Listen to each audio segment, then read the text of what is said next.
Hello, જય માતાજી, જય શ્રી કૃષ્ણ। આજની વાર્તા શરૂ કરીએ પહેલાં જો તમને વિડીયો ગમે તો લાઈક અને શેર કરી દેજો ને ચેનલ પર જો તમે નવા હોય તો ચેનલને સબસ્ક્રાઈબ કરી દેજો। તો ચલો શરૂ કરીએ આજની કહાની। જવાબદારીમાંથી મુક્તિ। કોણ જાણે કેમ મને રેલેચ ખૂબ પ્રેમાળ અને પોતીકી લાગી। એના આવતા જ એ ઉકળાટ ભરી સાંજમાં અચાનક જાણે વરસાદી વાતાવરણ જેવી સુંદર સાંજની મનમોહક ભીનાશ તરવરવા લાગી હતી। મેં કહ્યું, હું તો ખૂબ ખુશીથી એના લગ્ન કરાવી આપવા માટે તૈયાર છું, પણ શું રચેલનું કુટુંબ આ આંતરધર્મીય લગ્ન માટે મંજૂરી આપશે? નીતિનના જીવનમાં ક્યારેય ખુશીઓ આવી જ નહોતી એવું કહેવું યોગ્ય નથી। ખુશીઓ આવી તો હતી, પણ વરસાદના એ તડકા જેવી જે તરત જ વાદળોની વચ્ચે ઘેરાઈ જાય છે। જ્યાં તડકો ખીલ્યો ત્યાં જ વાદળોએ આવીને તેની ચમકને ઝાંખી કરી દીધી। એટલે કે જેવું સ્મિત હાસ્યમાં બદલાયું કે તરત જ આંખોએ વરસવાનું શરૂ કરી દીધું। આમ તો નીતિનના પપ્પા જાણીતા પ્રતીતિ ડૉક્ટર હતા। પૈસાની કોઈ મુશ્કેલી નહોતી, તેમ છતાં કુટુંબ ખૂબ મોટું હોવાના કારણે બધાના શોખ પૂરા કરવા અથવા હંમેશા બધાને તેમની મનગમતી વસ્તુઓ અપાવવાનું મુશ્કેલ બની જતું। આ બધી બાબતોમાં નીતિન વધારે શોખીન હતો અને પોતાના શોખ પૂરા કરવા માટેનો સરળ રસ્તો તેને એ લાગતો હતો કે પહેલાં મન લગાવીને અભ્યાસમાં ધ્યાન આપવું, કે જેથી સારી એવી નોકરી મેળવીને બધા અરમાનો પૂરા કરી શકાય। થોડા વર્ષોમાં જ નીતિનની આ ઈચ્છા પૂરી થઈ ગઈ। સારી નોકરી તો મળી ગઈ, પણ સારી નોકરી મળવાની ખુશીમાં યોજવામાં આવેલી પાર્ટીમાં અચાનક હાર્ટ એટેકના કારણે પપ્પાનું મૃત્યુ થયું। બધો આનંદ શોકમાં ફેરવાઈ ગયો। 7 ભાઈ બહેનોમાં નીતિન ત્રીજા નંબર પર હતો। એક મોટી બહેન અને ભાઈના લગ્ન થયા હતા અને બાકીના બધા હજી અભ્યાસ કરી રહ્યા હતા। નીતિને શોકમાં ડૂબેલી મમ્મીને ખાતરી આપી કે હવે નાના ભાઈ બહેનોના અભ્યાસ અને લાગણીની બધી જવાબદારી તેની છે। બધાને સેટ કર્યા પછી જ તે પોતાના વિશે વિચારશે, એટલે કે લગ્ન કરશે, અને તેણે આ બધી જવાબદારી સારી રીતે નિભાવી પણ ખરી। પોતાના શોખને જ નહીં, કરિયરને પણ તેણે હોડમાં મૂકી દીધી। જોકે બીજા શહેરોમાં તેને વધારે પગારની નોકરીઓ મળતી હતી, પણ નીતિનને પોતાના શહેરમાં જ કાયમ માટે રહેવાનું વધુ યોગ્ય લાગ્યું। એનું કારણ એ છે કે રહેવા માટે પોતાનો બંગલો હતો અને બીજું, મમ્મી અને નાના ભાઈ બહેનો એની સાથે રહેવાથી માનસિક રીતે સુરક્ષિત અને સહજ હોવાનો અનુભવ કરતા હતા। એટલે તે મહેનત કરીને ત્યારે જ આગળ વધતો રહ્યો। જોકે મોટા ભાઈએ પણ હંમેશા જરૂરિયાત પ્રમાણે મદદ કરી। ધીમે ધીમે બીજા ભાઈ બહેનોને પણ નોકરી મળતા તેમણે ઘરના નાના મોટા ખર્ચાઓ જાતે જ ઉપાડી લેવાનું શરૂ કરી દીધું હતું। કેટલાક વર્ષો પછી બધાની એવી ઈચ્છા હતી કે નીતિન લગ્ન કરી લે, પરંતુ એનું કહેવું હતું કે સૌથી પહેલાં તે પોતાના નાના ભાઈને ડૉક્ટર બનાવવાનું પિતાનું સપનું સાકાર કરશે અને પછી જ તે પોતાના વિશે વિચારશે। નિખિલથી મોટી બહેન વિભાના લગ્ન પહેલાં જ મમ્મીનું મૃત્યુ થઈ ગયું। ત્યાં સુધીમાં બીજા ભાઈઓના બાળકો પણ મોટા થઈ રહ્યા હતા અને તે બધાના ખર્ચાઓ પણ ઘણા વધી ગયા હતા। નીતિન એમની તકલીફ જોઈ ન શક્યો। તેણે વિભાના લગ્ન અને નિખિલના અભ્યાસનો બધો ખર્ચ એકલાએ જ ઉપાડી લેવાનો નિર્ણય કર્યો। પીએફમાંથી લોન લઈને તેણે વિભાના લગ્ન તેની પસંદના યુવક સાથે ધામધૂમથી કરાવી દીધા અને નિખિલને પણ મેડિકલ કોલેજમાં એડમિશન અપાવી દીધું. નિખિલને નોકરી મળી ગયા પછી નીતિન વડીલો પાજત બંગલામાં એકદમ એકલો થઈ ગયો. 2 બહેનો આ શહેરમાં જ રહેતી હતી. તે એને એકલતાનો અનુભવ થવા દેતી નહોતી. નિખિલ સિવાય બીજા ભાઈ બહેનો પણ તેની સાથે નિયમિત સંપર્ક જાળવી રાખતા. નિખિલ કન્યાકુમારીમાં એકલો રહેતો હતો અને સૌને ફોન કરતો હતો, પણ નીતિન સાથે તેને કોઈ સંપર્ક નહોતો. તેના ખબર અંતર બીજા પાસેથી મળી જતા હોવાથી નીતિને પણ જાતે ક્યારેય નિખિલ સાથે વાત કરવાનો પ્રયત્ન નહોતો કર્યો. વચલી બહેન શોભાની દીકરીના લગ્નની તારીખ નક્કી થઈ ગઈ હતી, પરંતુ તેના પતિને કોઈ અગત્યના કામથી પરદેશ જવાનું હતું અને તે લગ્નના 2 દિવસ પહેલાં જ પાછા આવી શકવાના હતા. બીજી બાજુ છોકરાવાળા લગ્નની તારીખ પાછળ ઠેલવા માટે તૈયાર નહોતા. શોભા ખૂબ ચિંતિત હતી કે એકલા હાથે બધી તૈયારીઓ કેવી રીતે કરશે. તું ખોટી ચિંતા કરી રહી છે. હું છું ને તારી મદદ કરવા માટે. હરી કરતાં વધારે સારી રીતે તૈયારી કરાવીશ, નીતિને ખાતરી આપી. તમારા બધાના લગ્ન કરવાનો મને અનુભવ છે. એક દિવસ બહાર ગામથી આવનારા મહેમાનોની યાદી તૈયાર કરતા નીતિને શોભાને કહ્યું, નિખિલને પણ લગ્નમાં આવવા માટે આગ્રહ કર. એ બહાને એને મળી પણ લેવાશે. ઘણા દિવસો થઈ ગયા એને જોયાને. ભાઈ, અમે બધા પણ ઈચ્છીએ છીએ કે નિખિલ લગ્નમાં આવે, પણ તે આવવા માટે તૈયાર પણ છે, પરંતુ એની જે શરત છે તે અમને મંજૂર નથી. શોભાએ સંકોચ સાથે કહ્યું, એવી કઈ શરત છે? શરત એ છે કે તમે લગ્નમાં સામેલ ન થાઓ. એની ઈચ્છા તમને મળવાની નથી. પણ કેમ? નીતિને ચોંકીને પૂછ્યું. એને વિશ્વાસ નહોતો થતો કે જે નિખિલના અભ્યાસ માટેની લીધેલી લોન તે આજ સુધી ભરી રહ્યો છે. જે નિખિલે રેચેલ સાથે તેનો પરિચય એમ કહીને કરાવ્યો હતો કે જો મારા આ ભાઈ ન હોત તો હું ક્યારેય ડૉક્ટર ન બની શક્યો હોત. તે નિખિલ હવે એનું મોં જોવા પણ માગતો નથી. શોભાને ચૂપ જોઈને નીતિને એના એ સવાલ ફરીથી પૂછ્યો, પણ નિખિલ મને શા માટે મળવા નથી માગતો? કારણ કે રેચેલના મૃત્યુ માટે તે તમને જવાબદાર ગણે છે. આ તું શું કહી રહી છે? નીતિને મોટા અવાજે કહ્યું. તને ખબર પણ છે કે રેચેલનું મૃત્યુ કઈ રીતે થયું હતું? પણ તને કેવી રીતે ખબર હોય? તું તો એ વખતે જર્મનીમાં હતી. સંભળાવું તને આખી કહાની? હા ભાઈ. નીતિન બેબાકળો થઈને ઓરડામાં આંટા મારવા લાગ્યો. તે જાણે કે નક્કી કરી રહ્યો હતો કે ક્યાંથી શરૂઆત કરું, શું અને કેટલી વાત જણાવું. પછી તેણે કહેવાનું શરૂ કર્યું, તે સમયે હું આપણા બંગલામાં એકલો જ રહેતો હતો.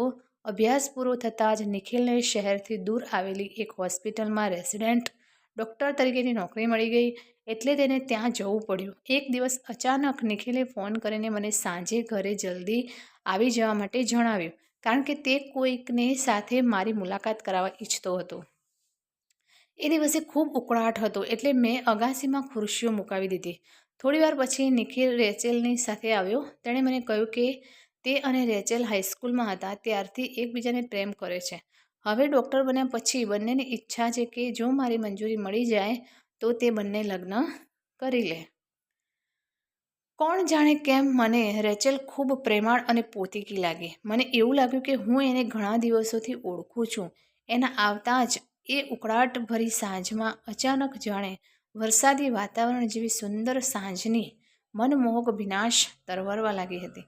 મેં કહ્યું, હું તો ખૂબ ખુશીથી એમના લગ્ન કરાવી આપવા માટે તૈયાર છું, પણ શું રેચેલનું કુટુંબ આ આંતરધર્મીય લગ્ન માટે મંજૂરી આપશે? ત્યારે રેચેલે કહ્યું, તેની મા કહે છે કે જો નિખિલનું કુટુંબ એક અલગ ધર્મની વહુને સહર્ષ સ્વીકારી લે તો તેમને પણ કોઈ વાંધો નથી. મેં એને ખાતરી આપતા કહ્યું કે નિખિલ સૌથી નાનો હોવાના કારણે સૌનો લાડલો છે અને તેની ખુશીમાં જ સમગ્ર પરિવારની ખુશી હશે. અને વિધર્મીની વાત કરીએ તો હજી સુધી તો અમારા કુટુંબમાં અલગ જ્ઞાતિ ધર્મના લગ્ન થયા નથી, પણ હું થોડા સમયમાં જ એક અલગ ધર્મની અને એકલવાયી મહિલા જોડે લગ્ન કરવાનો છું. અત્યાર સુધી નિખિલના સ્થાયી થવાથી જ રાહ જોતો હતો. નિખિલ આ વાત સાંભળીને ખૂબ ખુશ થયો. તેને પૂછવા પર મેં એને જણાવ્યું કે તે મહિલા એક બહુરાષ્ટ્રીય કંપનીમાં ચેરમેનની સેક્રેટરી છે. ઓફિસના કામના અનુસંધાને તેને મળવાનું થયું હતું. તે વિધવા છે કે ત્યક્તા એવું મેં એને ક્યારેય પૂછ્યું નથી, કારણ કે એણે મને પહેલાં જ કહી દીધું હતું કે તેને પોતાના વિશે વાત કરવાનું ગમતું નથી અને અંગત જીવનને દોસ્તી સાથે જોડવું પણ એને પસંદ નથી. દોસ્તીને પણ તે મર્યાદિત સમય જ આપી શકશે, કારણ કે નોકરી સિવાય એની પોતાની અંગત જવાબદારીઓ પણ છે. મેં એને કહ્યું કે મારે પણ ઓછી જવાબદારીઓ નથી. સમય અને નાણાં બંનેનો અભાવ છે અને કોઈ સ્થાયી સંબંધ એટલે કે લગ્ન વિશે તો હમણાં વિચારી શકું તેમ પણ નથી. નિખિલ અને રેચેલે વધુ પૂછપરછ કરતાં મેં જણાવ્યું. આ સાંભળીને તેને વધારે ખાતરી થઈ ગઈ અને તેણે મારી તરફ મિત્રતાનો હાથ લંબાવ્યો. નવરાશની ગણતરીની ક્ષણો અમે બંને એકબીજા સાથે ગાળવા લાગ્યા, જેનાથી અમારા એક જ ઢાંચામાં ચાલતા વેરાન જીવનમાં વસંત પથરાઈ ગઈ. પોતાનો ક્યારેય વિચાર ન કરનારાઓને જીવવાનું કારણ મળી ગયું હતું. બીજાઓની સાથે સાથે હવે અમે અમારા માટે પણ વિચાર કરવા લાગ્યા હતા અને ઘણીવાર વિચારતા કે જ્યારે અમારી બધી જવાબદારીઓ પૂરી થઈ જશે ત્યારે અમે બંને સાથે મળીને ફક્ત એકબીજા માટે જ જીવીશું. સપનાઓ જોતા હતા કે શું કરીશું અને ક્યાં ક્યાં જઈશું. નિખિલ આ સાંભળીને ભાવ વિભોર થઈ ગયો અને બોલ્યો, ભાઈ, તમે અમારા બધા માટે થઈ તમારા પર કેટલો અત્યાચાર કર્યો છે. જ્યાં સુધી કોઈની સાથે પ્રેમ ન થયો હોય ત્યાં સુધી એકલું રહેવું કદાચ સહેલું હોય, પરંતુ કોઈને પ્રેમ કર્યા પછી તેનાથી દૂર રહેવું ખૂબ મુશ્કેલ બની જાય છે. મેં એને કાનમાં પૂછ્યું કે તેની શું મજબૂરી હતી, તે શા માટે રેચેલથી દૂર રહેતો હતો. ત્યારે નિખિલ બોલ્યો કે પહેલું તો એ કે લગ્ન પહેલાં પગભર થવું હતું અને બીજું રેચેલની પણ કેટલીક મજબૂરીઓ હતી, પરંતુ હવે હું ડૉક્ટર બની ગયો છું અને અલગ પણ રહેવા લાગ્યો છું, તો પછી તમે તમારા લગ્નને કેમ ટાળી રહ્યા છો. તારી થનારી ભાભીનું કહેવું છે કે એ હજી થોડા દિવસો સુધી લગ્ન કરી શકે એમ નથી. આ વાત પર એણે કહ્યું કે હાલમાં તમારા બ્રહ્મચર્યનો અંત આવવાના કોઈ એંધાણ વર્તાતા નથી. હું હસી પડ્યો કે બ્રહ્મચર્ય તો તારા અહીંથી જવાની સાથે જ પૂરું થઈ ગયું હતું. નિખિલ, એકલો રહું છું એટલે કોઈની રોકટોક નથી કે સમયનું કોઈ બંધન નથી. જ્યારે પણ એને સમય મળે કે એનું મન થાય તો તે આવી જાય છે. પછી અમે બંને આખા ઘરમાં મુક્ત બની વિહરતા. રેચેલ અને નિખિલને આશ્ચર્યમાં જોઈને હું ચૂપ થઈ ગયો. પછી થોડું વિચારીને બોલ્યો, તમે બંને તો ડૉક્ટર છો, જીવ વિજ્ઞાનના જાણકાર. તમે કેમ જીવનના સનાતન સત્ય અને પરમ સુખની વાતો સાંભળીને શરમ અનુભવો છો. જલ્દીથી લગ્ન કરો અને જીવનના અલૌકિક આનંદને માણો. તમને બંનેને તો બધી જાણકારી હશે જ. હું તો બાળ બ્રહ્મચારી તેની બાજુમાં બેસવાથી જ ખુશ હતો, પણ એના લગ્ન પહેલાં થયા હતા એટલે એણે મને કહ્યું કે આનાથી આગળ પણ ઘણું છે. હજી પણ ઘણીવાર કહે છે કે આ તો કંઈ જ નથી. આપણા સંબંધ પર સમાજ અને કાયદાની મંજૂરીને મહોર લાગી જવા દો, પછી ખબર પડશે કે ચરમ સુખ શું હોય છે. ત્યારે જ મારા મોબાઈલની રિંગ વાગી. એનો જ ફોન હતો કે તે મને થોડીવાર માટે મળવા આવી રહી છે.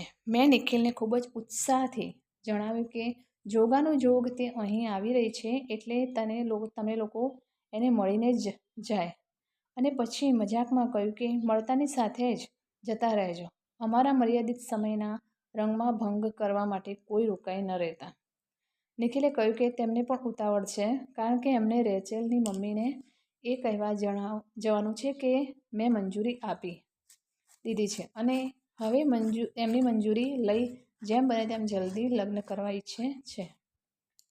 મેં કહ્યું કે તારી ભાભીને પૂછી જોઈએ, જો એ માની જાય તો બંને ભાઈઓ એક સાથે જ લગ્ન કરી લઈશું. નિખિલને આ વાત ખૂબ ગમી ગઈ અને એણે કહ્યું કે હું પણ આજે જ આ વાત પૂછી લઈશ, જેથી તે પણ રેચેલની મમ્મીને એ તારીખની નજીકમાં જ લગ્ન નક્કી કરવાનું કહી શકે. એ જ વખતે નીચે ગાડીના હોર્નનો અવાજ સંભળાયો હતો. મેં ઉત્સાહમાં કહ્યું કે તારી ભાભી આવી ગઈ.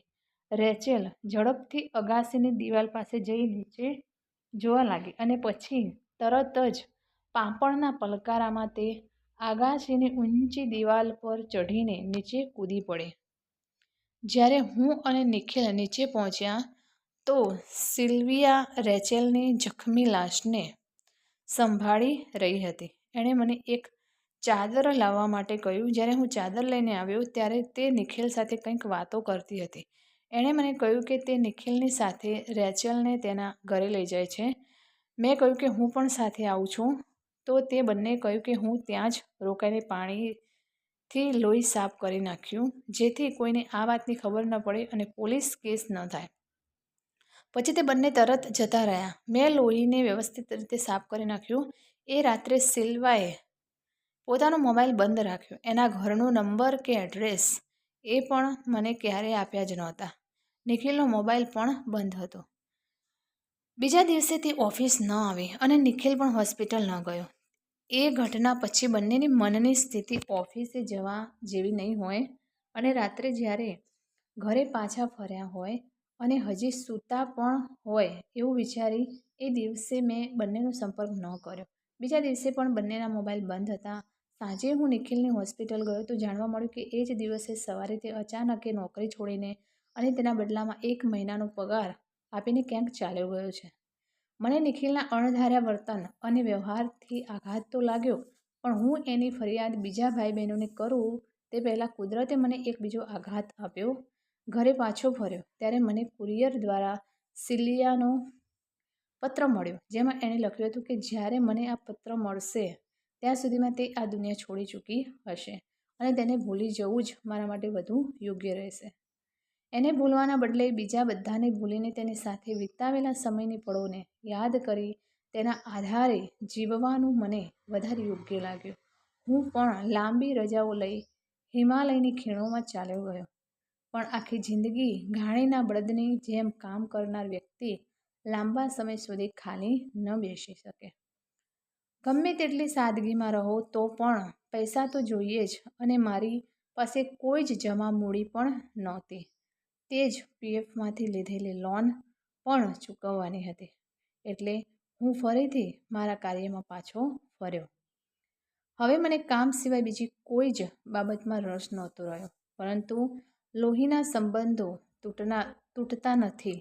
તને નિકીના લગ્નના કામ માટે ચિંતિત જોઈ હું એના લગ્નની તૈયારીઓ કરાવવા માટે ફરીથી દુનિયાદારીમાં પાછો ફર્યો.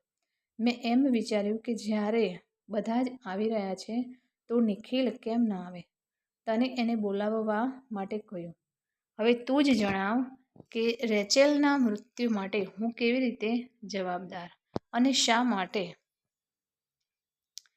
તમે કદાચ સિલ્વિયા સાથેના તમારા અંગત સંબંધોનો ખુલાસો કંઈક વધારે ખુલ્લી રીતે કરી દીધો હતો. ભાઈ, શોભા ધીમેથી બોલી.